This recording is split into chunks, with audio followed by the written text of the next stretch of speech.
Right, now we're going to continue working on creating line plots with our 3-column notes. Go ahead and put your heading on. Always do your heading first, name, number, date, first and last in cursive.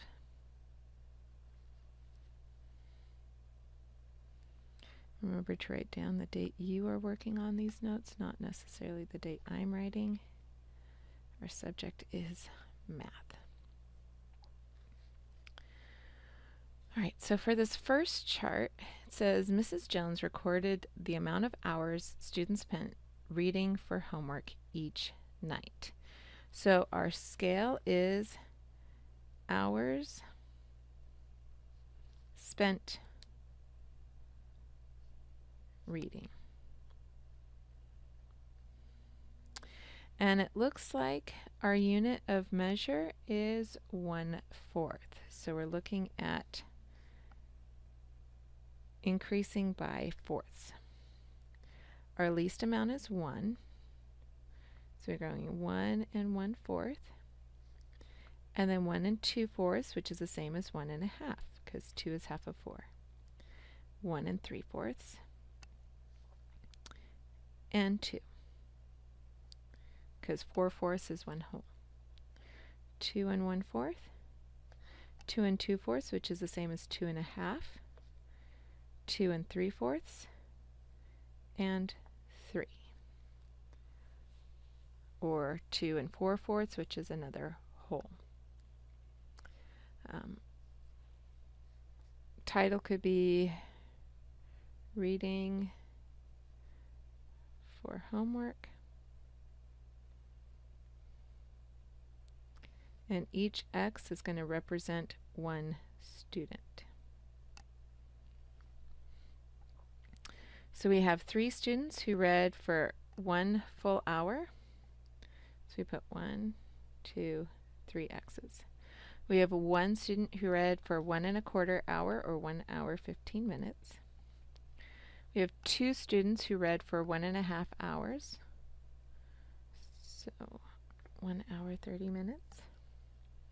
We have 4 students who read for 1 3/4 hours, or 1 hour 45 minutes. We have 2 students who read for a full 2 hours. We have 3 students who read for 2 1/4 hours, or 2 hours 15 minutes. 5 students who read for 2 1/2 hours. So 2 hours 30 minutes.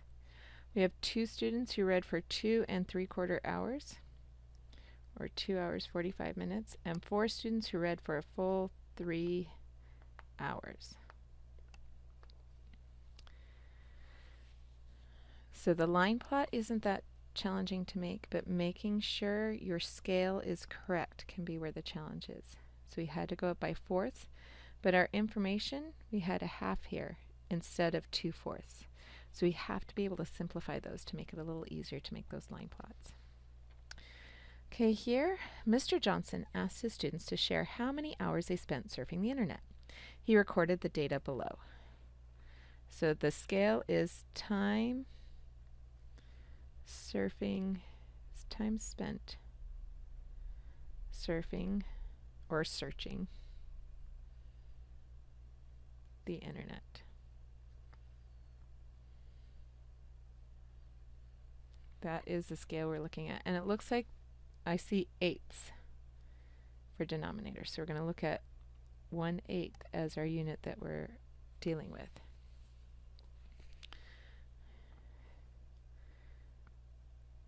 And our title could just be Surfing the Internet. And each X will represent one student. So it looks like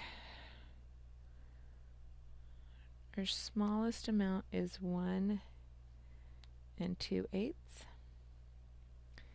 Then we have 1 3/8, 1 4/8, 1 5/8, 1 6/8, 1 7/8, 1 8/8, or 2. 2 whole hours. So Alicia spent 2 hours on the internet. Alfredo spent 1 hour and 2/8 of an hour, which is the same as 1/4 of an hour. Angel spent 1 hour and 6/8 of an hour, which is 1 3/4 of an hour. Stephanie spent the same amount of time as Angel. Sheila spent 1 4/8 or 1.5 hours. Robert spent 1 6/8 or 1 3/4 hours. Roger spent 1 7/8. April spent 1 3/8 of an hour.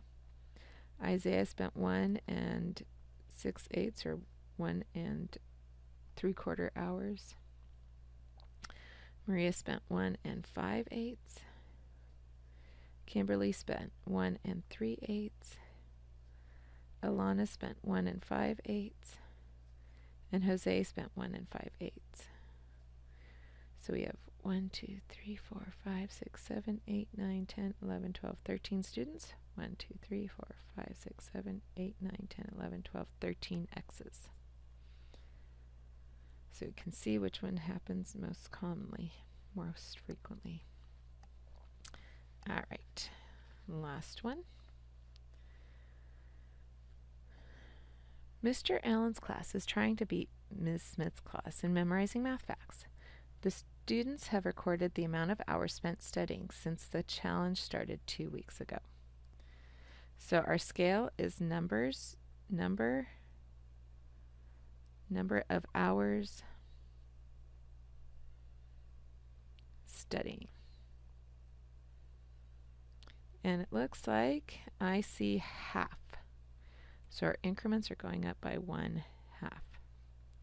So we're going to start with 2 hours, 2.5 hours, 3 hours, 3.5 hours, 4 hours, 4.5 hours, and 5 hours. And our title could be What's Studying, Math Facts, and each X will represent 1 student. So we have 2 students who spent 2.5 hours. 1, 2. 2 students who spent 3 hours. 1, 2. 3 students who spent 3.5 hours. 1, 2, 3. 2 students who spent 4 hours. 1, 2. 3 students who spent 4.5 hours. 1, 2, 3. And 1 student who spent 5 hours. All right, so the line plot isn't the challenge, putting those X's on, but making sure your scale is correct. We need to make sure they're going up by the correct amount. This one was half, this one was eighths, this was fourths, and we had to do some simplifying. Okay, so let's go ahead and practice some more with making line plots with fractions.